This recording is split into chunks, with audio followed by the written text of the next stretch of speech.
à toutes et à tous, très contente de vous retrouver aujourd'hui pour cette vidéo. Alors je suis en présence de Marjorie. Bonjour à tous. Bonjour Marjorie. Marjorie est là aujourd'hui pour répondre à mes différentes questions sur l'olfactothérapie. Alors, thérapie, au regard de mes études, ça veut dire traitement. Oui. Olfacto, c'est le nez. Oui, le sens olfactif, effectivement. Ouais. Sauf que c'est tout ce que je sais. Alors, je sais bien qu'effectivement, si on se parfume, ça peut engager certaines choses, que le nez est super important par rapport à éventuellement nos émotions. Mais qu'est-ce que signifie l'olfactothérapie, s'il te plaît ? Alors l'olfactothérapie, oui effectivement, ça a à voir avec le sens olfactif. En fait, le sens olfactif a la même voix finalement que le sens limbique, c'est le siège de nos émotions. D'accord. Donc, comment ça fonctionne finalement ? Donc ça fonctionne à partir des huiles essentielles, l'olfactothérapie. Donc les huiles essentielles ont des molécules odorantes et lorsqu'elles se dégagent, elles sont volatiles. Du tout, elles sont captées par le sens olfactif, donc notre odorat, et comme elles utilisent la même voie, finalement, elles vont directement dans le siège de nos émotions par le sens limbique. Et ça, appelle à la mémoire, donc la mémoire olfactive. Donc cette mémoire, en fait, elle est entrée en nous depuis la plus tendre enfance, puisque on prend le bébé, par exemple. Il est capable de sentir l'odeur de sa mère et de la reconnaître, alors même qu'il ne voit pas. Et donc cette mémoire, elle est ancrée en nous à long terme. Ça va, l'huile essentielle que l'on va utiliser selon sa molécule est capable de modifier finalement nos émotions parce qu'elle va nous remémorer des souvenirs ancrés en nous depuis très longtemps. Selon ce qu'on va utiliser, donc par exemple le jasmin, ouais. Eh bien ça va pouvoir modifier l'émotion pour apporter de l'apaisement. D'accord. En fonction, en fait, finalement, de l'odeur. Oui. Ça peut modifier nos émotions. Tout à fait. Alors là, on va parler d'odeur agréable. Oui. Bien entendu, si on est face à une odeur que l'on n'aime pas, eh bien là, il va falloir peut-être aller plus loin et comprendre pour quelle raison finalement on n'aime pas cette odeur. Mais on parle d'olfactothérapie. Pourquoi ? Parce que dans certains domaines, notamment par exemple la néonatalité, mais également dans les hôpitaux quand il y a eu des problèmes d'AVC, pour également la fin de vie, on va s'en servir finalement pour apporter l'apaisement et répondre à ce besoin thérapeutique.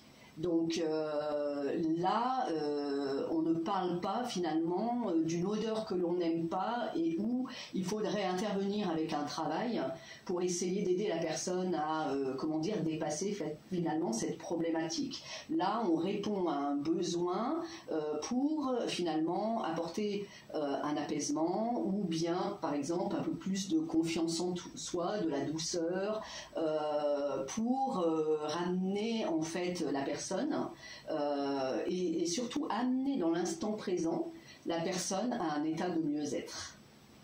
Donc par exemple, on peut l'utiliser, à un moment donné où qu'on soit, ou faut le faire que chez soi, l'olfactothérapie. Alors, c'est quelque chose qu'on va sentir, donc il est quand même préférable finalement d'être dans un lieu fermé pour pouvoir, pour qu'il n'y ait pas finalement d'interférence Ouais. Donc avec d'autres choses, voilà, avec d'autres odeurs, avec d'autres odeurs, avec d'autres choses. Si on veut amener en fait et modifier l'émotion, c'est mieux finalement d'être par exemple dans son intérieur et comment dire, d'utiliser l'outil. Pour permettre de répondre aux besoins, mais dans un lieu où il n'y ait pas d'interférence avec finalement d'autres odeurs qui pourraient perturber finalement l'huile essentielle qu'on souhaite utiliser. Et ça donnerait pas forcément le résultat qu'on recherche. D'accord. Alors, ok, olfactothérapie. Moi j'ai compris, j'espère que toi aussi. Sauf que c'est composé de quoi? Enfin, c'est comment? Enfin, matériellement. C'est un parfum, comme ça, je sens. Voilà, comment alors, ça se déroule? Pour ma part, c'est de l'huile essentielle concentrée. Donc une concentration à 10% qui est le maximum qu'on puisse autoriser, qui est concentrée dans une bougie que l'on va respirer. Donc on se met chez soi tranquillement le soir dans son petit espace, dans son petit cocon, et on va respirer la bougie et instantanément ressentir finalement un apaisement. Pour répondre à ce besoin, si par exemple on utilise le jasmin. Voilà, ça se matérialise également dans un spray, effectivement, que l'on va vaporiser dans son intérieur, parce que si on le fait à l'extérieur, c'est pas assez efficace. Et on peut le vaporiser dans l'atmosphère ou bien alors sur ses rideaux pour que l'odeur en fait persiste, ce qui permet finalement de créer un petit rituel et de prolonger tout au long de la journée, parce que l'odeur et la concentration fait que ça va persister, qu'on puisse permettre finalement de prolonger ce moment, cet instant et finalement ces souvenirs qui remontent à la surface, qui sont très agréables et qui nous plongent dans un état de mieux-être. Tu dis qu'on vaporise, dans l'air, oui, sur des tissus pour prolonger. Sauf que tu as dit aussi pour les bougies qu'on peut sentir. Donc sentir la bougie. Je vais la sentir combien de temps? Alors c'est une petite dizaine de minutes. La bougie a une combustion de 45 heures, mais c'est complètement inutile d'aller au-delà, puisque finalement l'effet est immédiat. Donc il peut prendre quelques minutes, selon les personnes. En fait, la mémoire olfactive, elle est propre à chacun.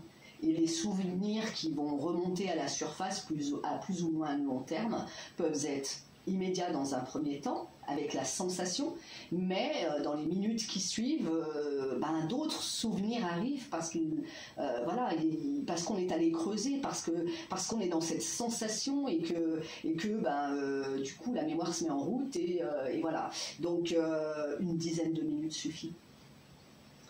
Et moi ce que je vous propose, c'est que ça va être à mon tour d'essayer et de vous montrer si ce qu'elle vous raconte, c'est vrai. Une petite expérience alors. Oui, allez, c'est parti. Pour le jasmin et l'apaisement.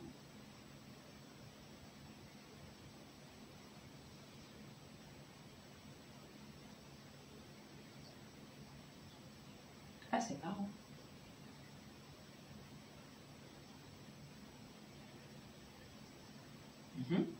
Alors moi, ça me fait penser, pas au jardin de ma grand-mère, parce qu'il n'y en avait pas de jasmin, mais ça me fait penser à effectivement jardin, les bouquets de fleurs, cette fraîcheur en fait.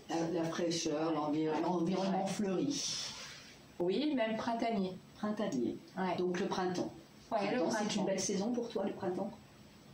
C'est une saison agréable, il fait encore pas trop chaud et il y a encore la rosée du matin. Ouais, c'est sympa, ouais. On va pousser l'expérience un tout petit peu plus loin.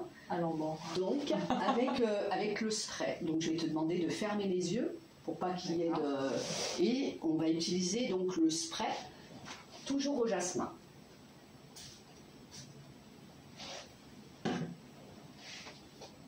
Ah, c'est marrant.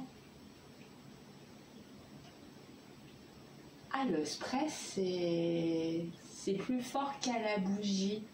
Ouais. Là, on sent vraiment, tu vois, le bouquet, quoi. L'odeur ça vient du jusqu'à bouquet. moi d'ailleurs. Ouais. Ah ouais. C'est très très agréable. Tu sens au niveau du le sens olfactif, on a l'impression que ça pétille. Ça pétille. Oui. Ah, je connaissais pas. Hein. Bon, je connais effectivement les déodorants d'intérieur, voilà, hein, mais avec l'huile essentielle. Et cette concentration qui est particulière et qui est étudiée pour déclencher en fait finalement la modification des émotions, c'est ah ouais, c'est impressionnant. Et l'autre, c'est quoi alors? Alors l'autre, on va faire l'expérience, mais uniquement avec la fleur d'oranger et la bougie, parce que dans l'atmosphère, en fait, l'odeur du jasmin va persister. Si je vaporise la fleur d'oranger, voilà, il va y avoir une interférence et du coup, c'est pas... Ah ouais, mais moi, la fleur d'oranger, c'est ma préférence. Ouais. Voilà, la fleur d'oranger, elle, c'est pour la douceur, la confiance en soi, un petit peu de peps aussi. Ouais, c'est ça, le côté coton, le côté sucré. Doux, sucré. Les bras d'un homme. Les bras d'un homme, voilà, c'est tout. Ouais. Voilà, donc j'ai des personnes qui me parlent de vacances aussi. C'est vraiment propre à chacun, donc en fonction des personnes, c'est vraiment l'émotion va ramener des souvenirs totalement différents et ça évoquera pour les personnes des choses effectivement totalement différentes.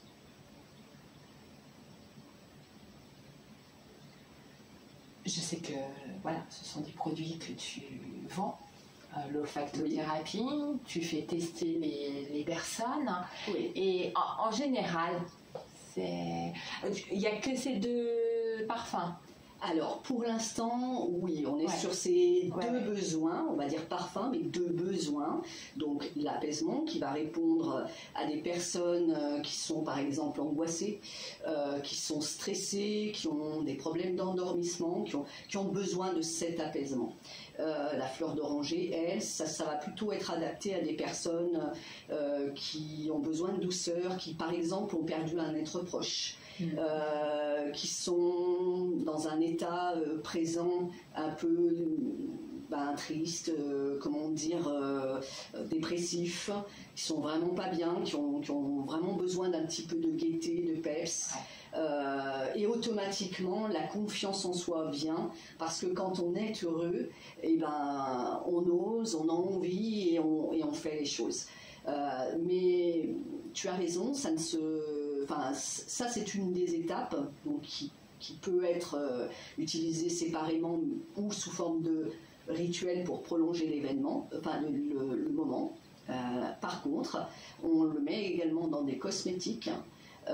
Donc gel douche, shampoing, exfoliant corps et visage, crème jour et nuit, et là ça permet finalement de prolonger du matin au soir finalement cette sensation, de la sentir sur soi et d'être vraiment dans un rituel que l'on va dérouler sur plusieurs jours pour porter sur l'instant présent ce moment-là et le prolonger dans la durée pendant quelques jours. La personne a ce besoin, c'est forcément que elle a ce besoin, mais pas forcément qu'à l'instant T. Elle a ce besoin d'être mieux. Et donc du coup procéder à un rituel, ça lui permet finalement de traverser un moment et de se souvenir de ces moments heureux pour le dépasser finalement. ouais, puis de prolonger sur sa journée, quels que soient les événements et autres.